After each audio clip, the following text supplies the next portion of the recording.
Yaa'in haala dandamannaa dinagdee Afrikaa irratti xiyyeeffachuudhaan Faransaay Paarisitti taa'ame irratti biyyoonni badhaadhaan deeggarsa ardiitiif taasisan akka dabalan gaafate.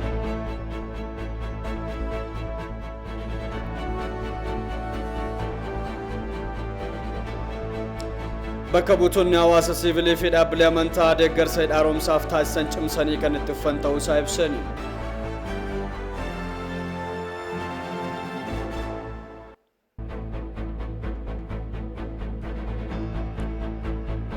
Biyyoota Afrikaa kanneen akka Malaawiitti talaalliin vaayirasii koronaa faayidaaf osoo hin ooliin yeroon talaallichi irraa darbaa jiraachuu dhaabbanni fayyaa addunyaa beeksise.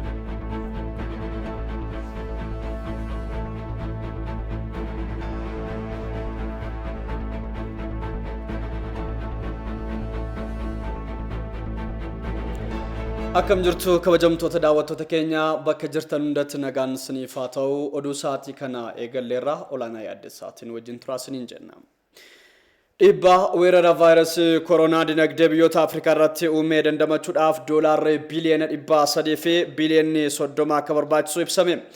Yaa'ilii haala dandamannaa dinagdee Afrikaa irratti xiyyeeffachuudhaan Faransaay Paarisitti taa'ame irratti biyyoonni badhaadhaan deeggarsa ardiitiif taasisan akka dabalanis gaafatameera. Gama Itoophiyaatiinis jilli pirezidaant Saahilawarqi Zawudeen durfamu yaa'icha irratti hirmaateera. Gabaasa Maqdes Xilaawun Paaris irraa nu ergite awwal Hussein takkataa nuti qindeessa. Yaa'in magaalaa muummee Faransaay Paarisitti taa'ame kun dinagdeen biyyoota Afrikaa weerara vaayirasii koronaan gitintiraa jiru haala ittiin dandamachuu danda'u irratti kan xiyyeeffatedha. Yaa'ichi yaada ka'umsaa pirezidaantiin Faransaay Imaanu'eel Maakrooniin kan qophaa'e yoo ta'u, jilli Itoophiyaa pirezidaant Saahilawarqi Zawudeen durfames yaa'icha irratti hirmaateera. Waamichi pirezidaant Maakroon dinagdee Afrikaa bayyanachiisuuf taasisan kunis yeroo isaa kan eeggate ta'uu pirezidaant Saahilawarqi Zawudee ibsaniiru. Marii pirezidaant Saahilawarqi Zawudee qaamolee garaagaraa waliin taasisan kan hordofan deetaan ministeera maallaqa Itoophiyaa ያስሚን ወሃብ ረቢ ረክኒቻፍ ዴቢን አተተማ ከከነሙ ጋፈተሜራ ጀደን በክብርት ፕሬዝዳንታችን በኩል ከፍተኛ የሆነ መልእክት Gama kabajamoo pirezidaantii keenyaan ergaan guddaa darbeera. Kaka'umsaa fi waamicha mootummaan Faransaay taasiseef akkasumas deebii gaarii biyyoonni badhaadhan kennuuf yaalaa jiraniif galateeffataniiru. Kanuma wajjin wal qabatee ergaan cimsanii dabarsan rakkinichi daran hammaataa ta'uu isaatiin deebiin atattamaa fi rakkinichaan walgitu biyyoota guddatanirraa akka eegamu sirriitti dhaamaniiru.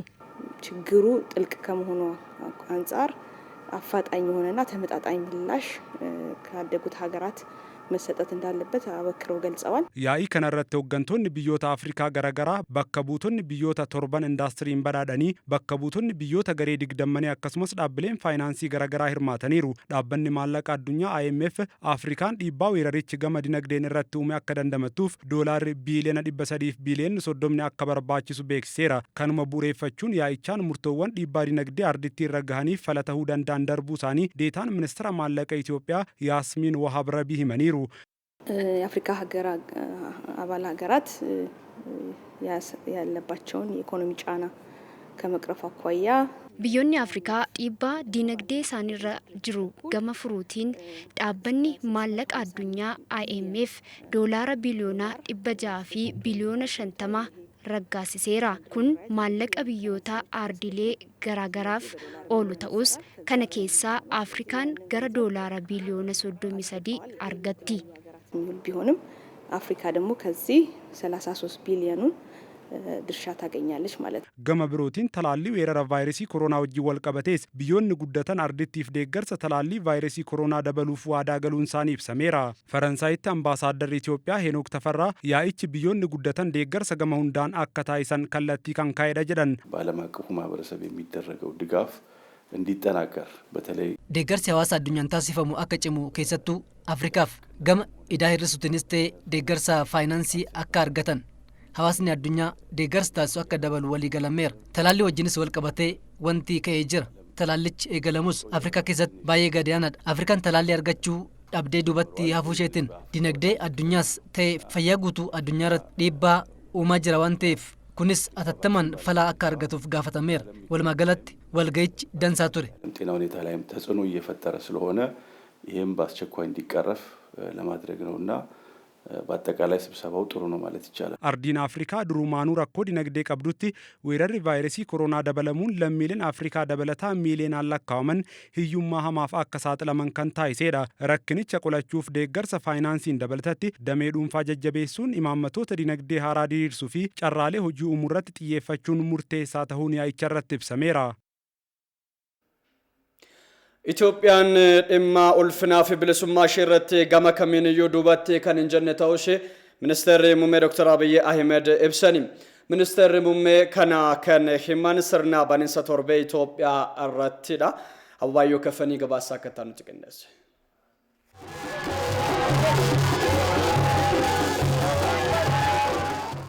ፌስቲቫልን ቶርቤ ኢትዮጵያ አደባባይ ሚቾማት ዱዳለን ፊ ለጨሎን ቱሪዝሚ አከሱመስ ጨራወን ደለላ ፊ ኢንቨስትመንት ቢየቲን ቀብዱ ኢቲን አገርሲፈሙ ሚኒስትር ሙሜ ዶክተር አብይ አህመድን ኢፈት በነሜር አገርሲሰ ከነረት ቡልቺንሰ መጋሎታ ደበለቴ ናኖሌን መርቱ ኛታ አዳ ፋይወን ፊ ኢብስቱወን ገረ ቢሮ ቀበተኒ ዲያተኔሩ አገርሲፍኒ ቶርቤ ኢትዮጵያ ኩን የሮ jalqabaaf ministirri aadaa fi turizimii ministirri dubartoota daa'immanii fi dargaggoota akkasumas ministirri misooma magaalaa fi konistirakshinii waliin ta'uun kan qopheessan ta'uun simameera saganticharratti ministirri muummee Dr. Abiy Ahmed Itoophiyaan kabajaa fi birmaduu ishee irratti eenyufiyyuu kan hin jilbiinfanne ta'uu ibsaniiru.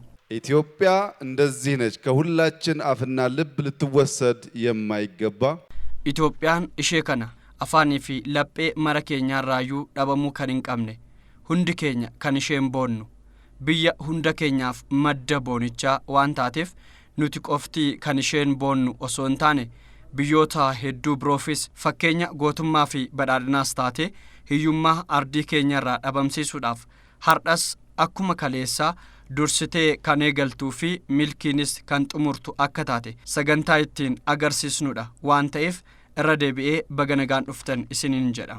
Torbe Itoophiyaa kanatti namni kamuu argamuun qabeenyaa fi leecalloo biyyattiin qabdu baruun biyyattiifis akka hojjetuuf waamicha dhiyeessaniiru.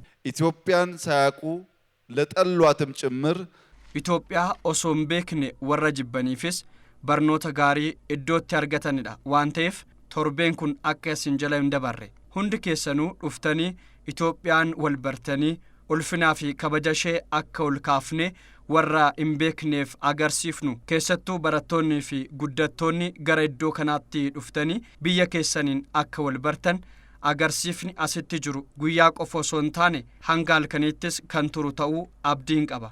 Kanaafuu namni Itoophiyaa baruu barbaadu kamuu dhaabbileen miidiyaa aadaa fi seenaa hunda keenyaa kan tokkoon naannolee martuu argamu baruudhaan Itoophiyaa badhaatuu uumuudhaaf waliin akka hojjennuuf waamicha kun isiniif dabarsa. Ministirri aadaa fi turizimii Dr. Hiruut Kaasaw, ministirri dubartoota daa'immanii fi dargaggoota Filsan Abdullahi akkasumas ministirri misooma magaalaa fi konistirakshinii Injiinar Aishaa Mahammadis agarsiisichi Itoophiyaanonni kennaa isaanii baranii hidhata isaanis daran akka cimsataniif kan dandeessu ta'uu ibsaniiru. ኢትዮጵያውያን ከመቼውም ጊዜ በላይ ኢትዮጵያanonni yeroo kamiyyuu olitti tokko taanee yogguu itti biyya keenya eeggachuu qabnuudha. Boruu keenya ifa taasisuuf fageessinee yeroo itti yaaduu qabnuudha.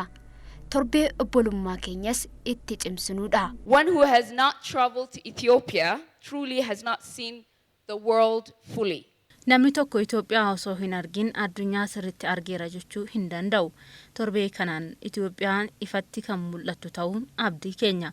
Itoophiyaan qabeenya uumamaa hedduu qabdu xiyyeeffannoo idila addunyaa ni qabdi. Kennaawwan keenya kannis waliin tikfanne itti fayyadamuu qabna. የኢትዮጵያ ሳምንትን እንዲህ በአማረ ገጽታና አቀራረብ በማጠናቀቅ torbaan Itoophiyaa bifa bareedaan ifatti akka eegalamuuf qophiirra kan jirtanii fi kan hirmaattan Itoophiyaanoti martinuu gumaacha Itoophiyaaf taasistaniin hundaaf galata dhiyeessuun barbaada. Hirmaattotni feestivaalicha irratti argamanis agarsiisichi tokkummaa obbolummaa kan cimsuudha jedhaniiru. በዛም ግጭት ምን እየተባለ Gamanaanis gamasiinis walitti bu'iinsi darbee wantoonni mul'atan ni jiru. Uummanni kun gargar akka ta'etti warri mul'isuu barbaadan jiru. Feestivaalli kun qophaa'uunsaa tokkummaa keenya eegsifannaan kan bareennu tahuu hundi keenya kan itti argineedha. ብሔር ብሔረሰቦች ከየአቅጣጫ መጥቶ sabaaf sablammoonni iddoo garaagaraatii dhufuun tokko aadaa fi duudhaa isa biraa kan itti baratudha. Leecalloowwan naannolee garaagaraatti argamanis ifatti kan agarsiisudha waan ta'eef bu'aa guddaa qaba jedhee yaada. አንዱ አካባቢ ደግሞ ምን አይነት ሀብቶች እንዳለ ስለሚያሳይ ትልቅ ጠቀሜታ አለው ብዬ ወስዳለሁ። ለኢትዮጵያ አይደለም ለዓለም የምናስተዋውቅበት መድረክ ነው። kun Itoophiyaa fi miti waltajjii addunyaafis itti agarsiifnudha. Diinaafis firaafis kan itti agarsiifnudha. Firootni keenya qofti osoo hin taane diinotni keenyas akka nu kabajan feestivaala ofii keenya itti agarsiifnudha. Feestivaaliin agarsiisa Itoophiyaa kun hanga caamsaa 16 kan turudha. Kabajaa fi ulfina biyyattiis daran mul'isuuf yaadamee kan qophaa'e ta'uunis ibsameera.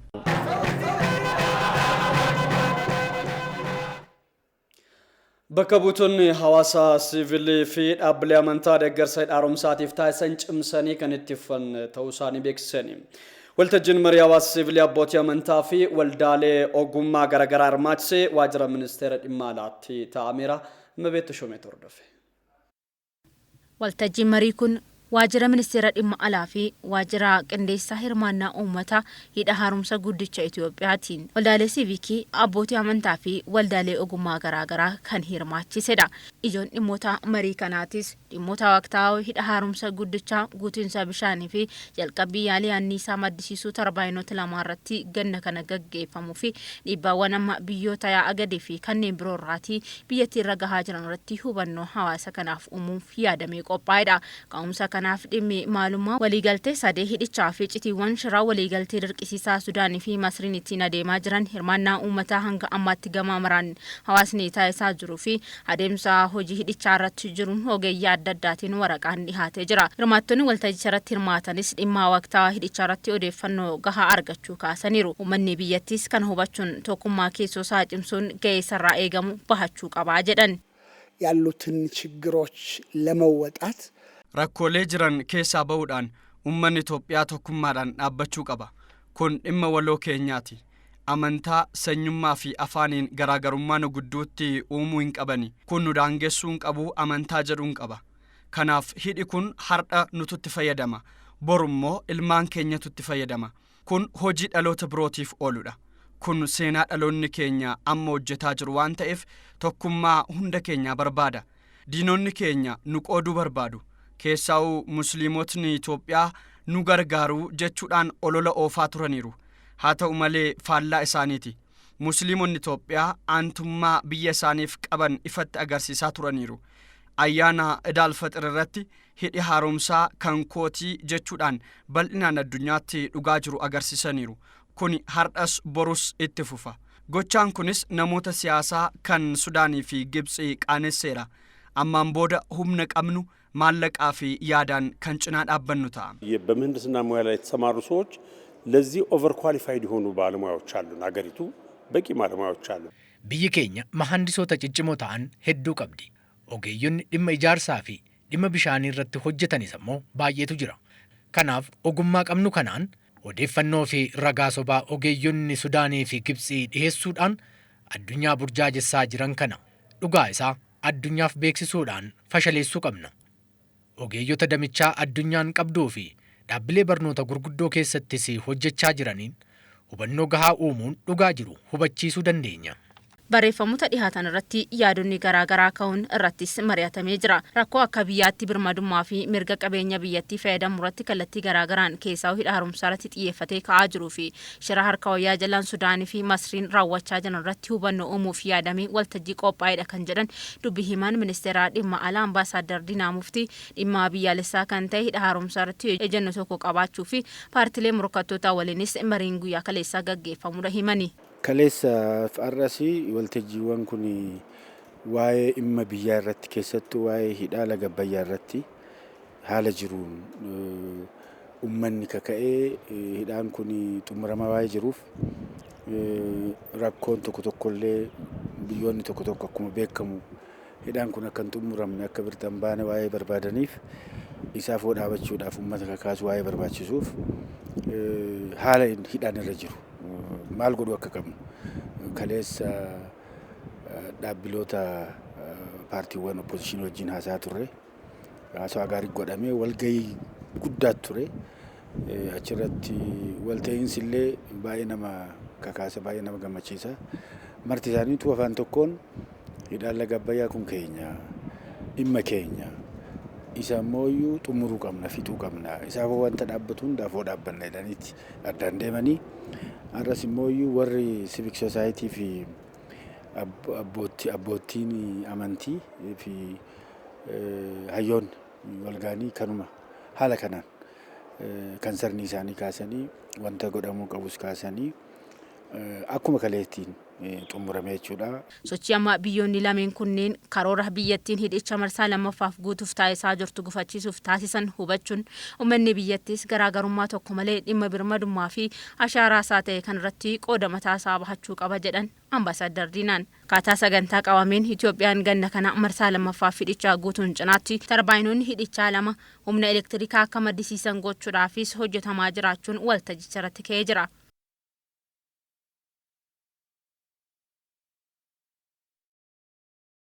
Numne Ministeerri dhimma alaa biyyatti Shaamii Shukrii himan Ijipti kuufamni bishaanii hidha Aswaaniin qabdu ofirratti ofitti amanamummaa kan uumeef ta'uusaa ministeerichi ibsaniiru.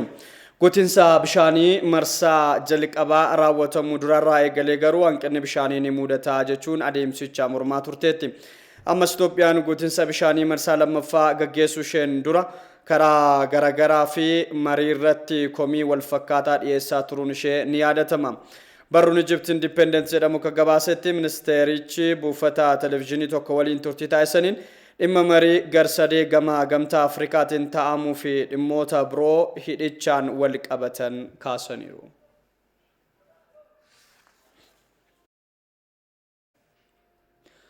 Boordiin filannoo biyyaalessaa yeroon galmee filannoo barattootaa dhaabbilee barnoota olaanoo hanga caamsaa 17tti dheerachuusaa beeksiseera. Boordiin filannoo biyyaalessaa Itoophiyaa galmeen filannoo barattootaa dhaabbilee olaanoo intarneetiin akka gaggeeffamu murteessu hordofee galmichi gaggeeffamaa turuun ni yaadatama. Haaluma kanaan yeroon galmee filannoo kan barattootaa dhaabbilee barnoota olaanoo dheerateera. Kanaanis galmeen filannoo barattoota dhaabbilee barnoota olaanoo hanga caamsaa 17tti kan dheerate ta'uusaa boordiin filannoo biyyaalessaa beeksiseera.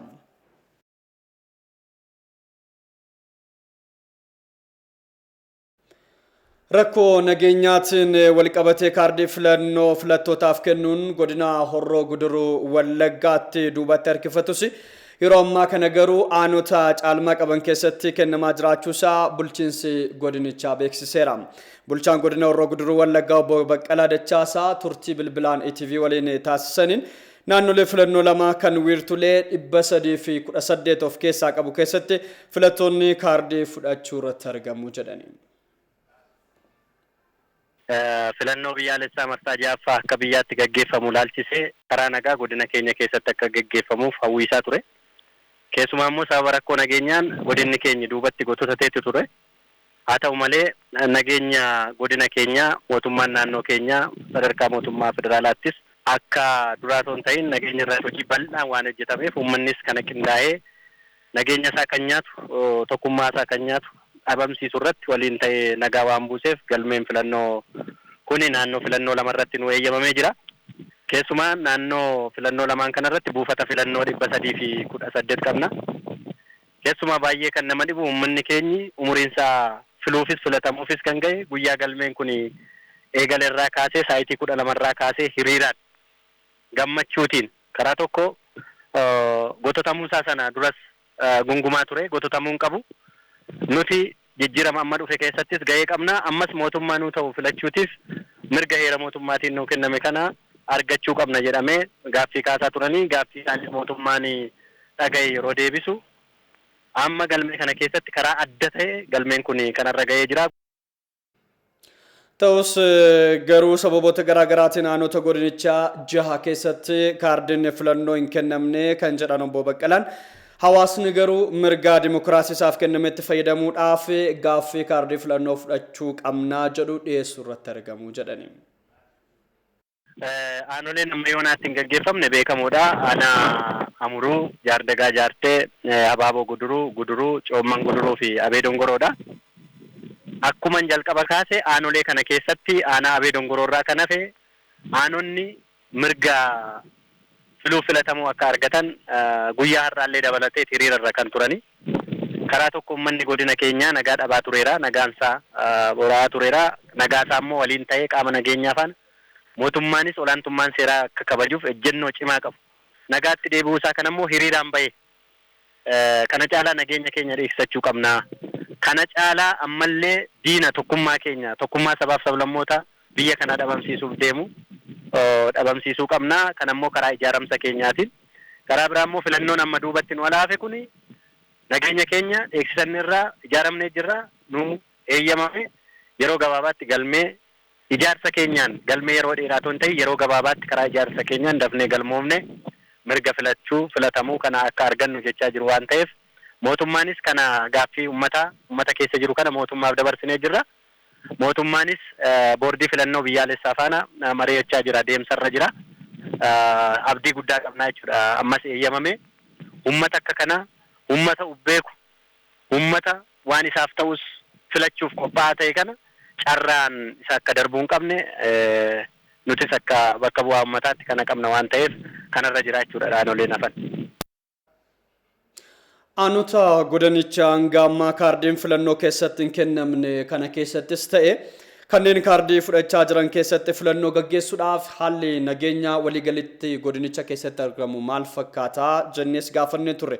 Obbo Baqqalaan deebii ittaanu kana nu kennaniiru.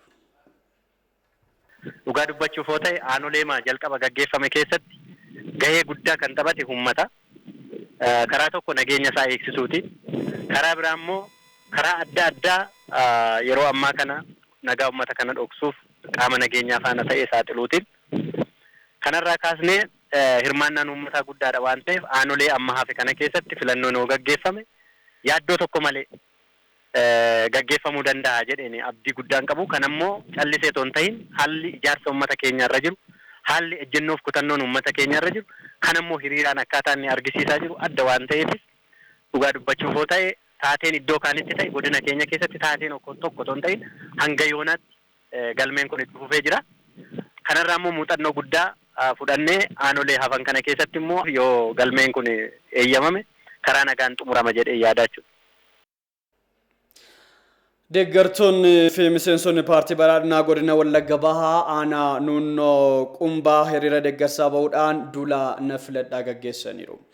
Filannoo marsaa ja'affaa bara kana akka biyyaatti adeemsifamu sababeeffachuudhaan deeggartoonni fi miseensonni paartii badhaadhinaa aanaa Nuunnoo Qumbaa magaalaa Nuunnuutti duula na filadhaa gaggeessaniiru. Waajjira paartii badhaadhinaa godina Wallagga Bahaatti itti gaafatamaan ijaarsa paartii badhaadhinaa obbo Gammadaa Tafarraa badhaadhina filachuun obbolummaa federaalizimii fi sabdaneessaa filachuu waan ta'eef sagalee keessan paartii badhaadhinaaf kennaa mallattoo jedhuunis mallattoo ampulii akka filatanis ergaa dabarsani.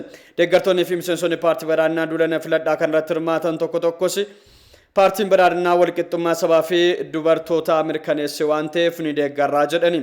Filannoon bara kanaas karaa nagaa ta'een akka xumuramuu fi gahee isaanirraa eegamu kan baatan ta'uu isaaniis waajjira dhimmoota kominikeeshinii godina Wallagga Bahaatu nuuf gabaase.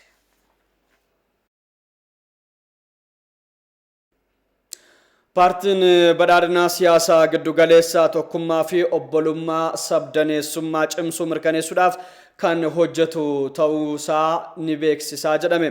Paartichi bulchiinsa magaalaa Mojootti duula na filadhaas gaggeessee jira. Abdulnaasir Jamaal Todorofe. Duula na filadhaa paartii badhaadhina bulchiinsa magaalaa Mojootti raawwatame kanarratti miseensonnii fi deeggartoonni paartichaa hirmaataniiru.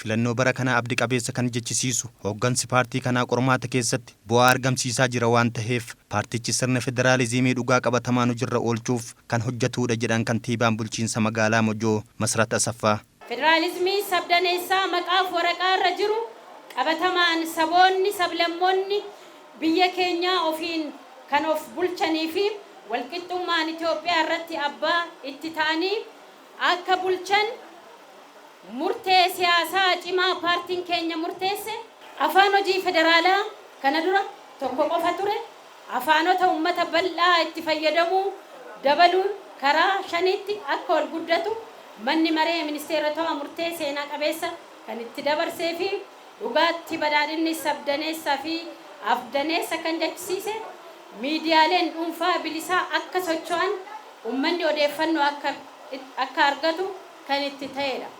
Gara fuulduraattis hanqina jiru fooyyessuun fayyadamummaa uummataa mirkaneessuuf kan hojjetan ta'uu himaniiru.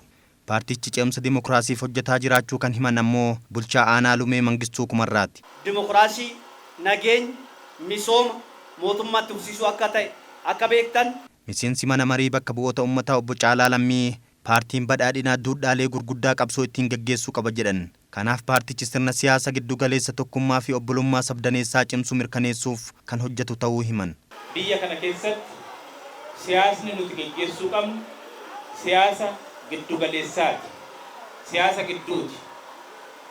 Siyaasa obbolummaan utubamuudhaan biyya sabaaf sablammoon biyya lammiileen biyya kanaa karaa madaalawaa ta'een walqixxummaan isaanii kabajamee biyya badhaate ijaaruun kaayyoo siyaasa keenyaati.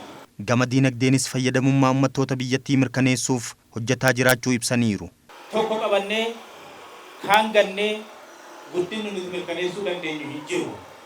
Baadiyyaa qabannee magaalaa irraanfachuudhaan qonna qabannee diinagdee indaastirii duubatti hambisuudhaan guddinni biyya kana keessatti mirkaneessuu dandeenyu hin jiru. Kanaaf diinagdee hunda galeessa ta'e, hunda hammataa ta'e sana bocuudhaan, imaammata sana bocuudhaan diinagdee biyya kanaa gabbisuu dandeenya jennee yaadna. Kaadhimamtoonni magaalicha bakka bu'uun paarlamaa federaalaa fi caffee Oromiyaaf dorgomanis hawaasaan erga wal baran booda gara fuulduraatis filannoo marsaa jahaffaa kana mo'an taanaan uummata isaaniif cimanii kan hojjetan ta'uu dubbatan. Muuxannoowwan seektaroota adda addaa irratti argame qindeessuudhaan hawaasa hutannoodhaan tajaajiluudhaaf fedhii guddaan qaba. Akka sagalee naa kennitanis abdii guddaan qaba. Galatoomaa jechuun barbaada. Qaamoleen deeggarsaa fi duulana filadhaa irratti hirmaatanis paartichi jijjiirama gama hundaan eegale cimsee itti fufuun fayyadamummaa uummataa mirkaneessuu qaba jedhan. Abdii guddaan eega duras yeroo muraasa kana keessatti waggaa muraasa kana keessatti waan gaarii hojjetee jira. Ammas ammoo waan gaarii hojjetee biyya kana ammoo gara biyyoota qabeenya isaanii galii giddu galeessa qaba faana akka hiriiru abdii guddaan irraan qaba. Paartiin badhaadhinaa ammatti filatamee marsaa jahaffaa kana yoo kan injifatu ta'e waan guddaa armaan dura kan waggaa 2 keessatti dalage isa caalaa waggaa 5 keessatti dalaguu hin danda'a jedhee namana abdii guddaan irraa qaba.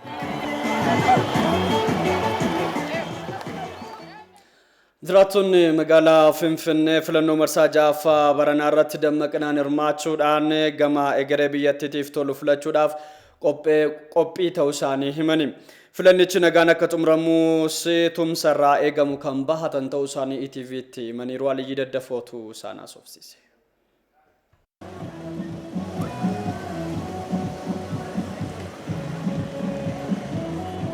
Filannoon faayidaan isaa baay'ee guddaadha. Filannoon nama filanneen bulchaa filanneen bulchuu qabna jechaadha. Inni maaliif filannoon biyya keenya waan hundaafuu waan gaariidha. Mangisti filatame buluu qabna jechaan qaba. Garuu Itoophiyaa kana keessa biheerii baay'eetu jira. Isaan ammatee kan dabres ani gizee 2 filadhee jira. Isa bitti Itoophiyaa akka Addis Ababaatti dhaladhee guddadheen akkabaabii kana intala qonnaan bulaati waan baay'ee nurra ga'ee dabree jira jechaadha. Gizee sanii ilmoon namaa mataa ofiitiin bilisummaa barbaada. Afaan Sidaamaatiin natsaannatii jechaadha.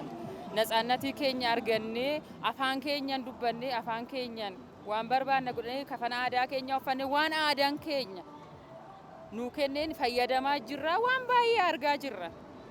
Ani silan kana caalaa dubbachuu baay'ee silan hin beekne malee waan baay'ee nu godhamaa jira waan baay'ee argaa jirra. Akkan argatti garuu hundumaafuu ta'aa jira jedhee yaadaan filachuudha qophaa'een jira. Kaarni akka furanneerra. Filannoodha qophoofne filannoodha nuyi akka uummanni itti filatu laalletti filannaga. Waan itti kaarni eega nu kennani waan itti filata biyya hoobiitti dhaqee gizeessan filannu gizeessan biyya wajjin filanna waan kophaatti filannu hin qabnu. ልክ ምርጫ ካርድ ውሰዱ ተብሎ አናውንስ ከተደረገ በ4ኛው ነው ምናምን ቀን ወስጃለሁ ምርጫ ካርድ erga waraqaa filannoo fudhadhaa jedhameetiin beeksifamee guyyaa afuraffaatti deemeen fudhadhe waraqaa filannoo kana irratti kaardii fudhadhee filannoof qophaa'uun koo dirqama lammummaa kootii wanta bahuudhaaf ta'edha. Kunis qaama boru na bulchaa naaf ta'a jedhe itti yaadee akka filadhu na dandeessisa. Uummata Itoophiyaatiifis ergaan qabu isuma kana nama biyya keenyaaf egeree biyya keenyaatiif murteessuu ta'u itti yaadnee filachuu qabaanna. Filannoo kana immoo karaa nagaa fi dimokiraasii ta'een filachuun nurra jiraata. ምርጫ ማለት የሰው የሚፈልገው ጥሩ ያደርግልኛል ጥሩ ይመራኛል የሚለው ሰው ነው የሚመርጠው። ምርጫ ማለት ዲሞክራሲ ነው። Filannoo jechuun dimokiraasii jechuudha. Nama naaf ta'a jedhe filachuudha. Filannoo bara kanaatiif anis baay'een qophaa'eera karaa dimokiraatawaa ta'een filachuudhaaf. Waraqaa filannoo yeroo ammaa kana fudhadhee jira ofiif maatii koo wajjin ta'uudhaan. Qaama biyya keenya ni bulcha gara fuula duraatiif jedhu filachuudhaafis nutis qophoofnee jirra karaa dimokiraatawaa fi karaa nagaa ta'een filachuudhaaf. Godina Gujiitti miseensota shanee 8 irratti tarkaanfiin fudhatamuun isaa ibsame. Qajeelchi poolisii godinichaa akka beeksisetti sakatta'insa guyyoota lamaaf taasifameen miseensota garichaa irratti tarkaanfiin fudhatameera jedhame.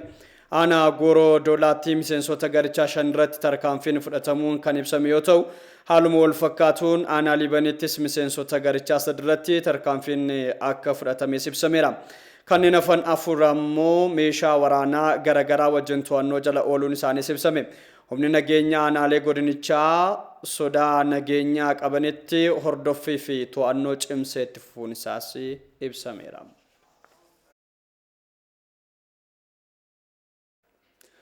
Manni barumsaa sadarkaa lammaffaa naannoo Beeshaangul Gumuz godina Matakkalitti giiftii duree Zinaash Taayyachootiin hojjetamee eebbifame. Manni barumsichaa godina Matakkal aanaa Manduraa ganda Walaambaa jedhamutti ijaarame. Ijaarsa mana barumsachaatiif bireen miliyoona 13.1 baasii akka ta'e himameera. Manni barumsa sadarkaa lammaffaa kun dabaree lamaan barattoota 1,800 keessummeessuu danda'as jedhame. Kutaa laaboraatoorii mana kitaabaa kutaa yaalii kan guuttate ta'uun isaa himameera. Giiftii duree Zinaash Taayyachoo eebbaa mana barumsichaa irratti dabtara barullee barnootaa termometrii qalamaa fi meeshaalee barnootaa garagaraa mana barumsichaatiif gumaachaniiru. Hawaasni naannichaas mana barumsichaa akka qabeenya isaatti kunuunfachuu akka qabanis dhaamaniiru.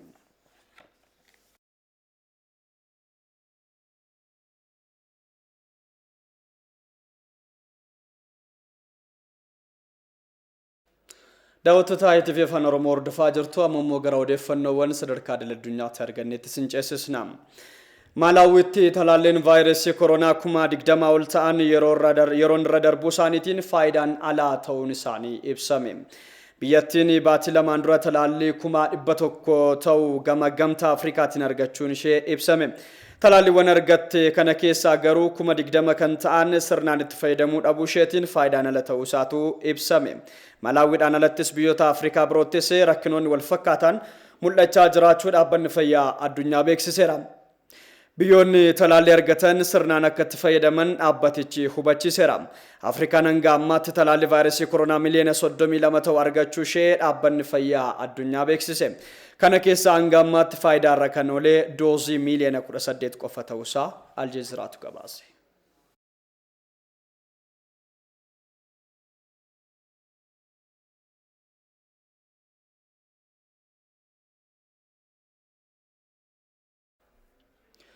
Waldhabdeen Israa'eel fi Palestaan har'as itti fufuudhaan lubbuu lammiilee galaafachaa jira jedhame.